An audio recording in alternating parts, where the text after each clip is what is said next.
my takeaway from, reading your work and talking to you today, in terms of additions that might help people's, just general health, to me it seems like the big plus is potentially fermented foods.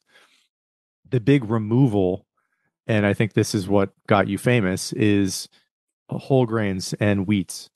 And that addition and that subtraction. Am I right that those would be your two primary pieces of advice for addition and omission? Is there anything else that you think is really worth people considering pretty seriously about adding or subtracting from their general diets and lifestyles?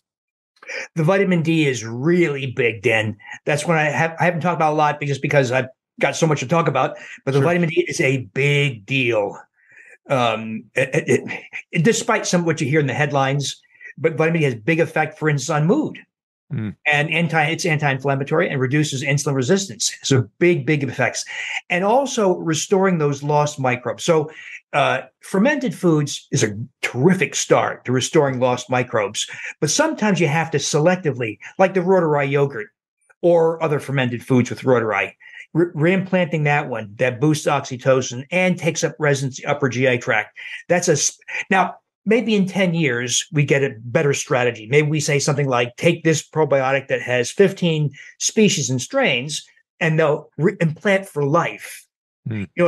A real effective probiotic you should be able to take once, and it populates your GI tract for a lifetime. No one's been able to do that yet. Like the microbiome your mom gives you. Some of those microbes are with you for a lifetime. So if she gave you Bifidobacterium infantis, you're likely to have it for a lifetime, unless, of course, you're exposed to antibiotics and other things. Why can't we do that with a probiotic? Because no one's come up with a mix of microbes that are strong enough and collaborate for long-term residence. But that may come in future. In the meantime, we choose our microbes. And by the way, people say, oh, this is too overwhelming, too much. So I tell them, well, when it comes to the microbes, think like you're going to a restaurant. You go to a restaurant, waitress hands you a menu. You don't freak out and say, there's no way I can order all these appetizers and main dishes and desserts. You pick and choose the dishes you want. Same thing here. Mm. If you want smoother skin, better sleep, like other people more, and greater libido, let's ferment Lactobacillus rhodori. If you want to shrink your waist, reduce inflammation in a joint, for instance, let's ferment Lactobacillus gasseri.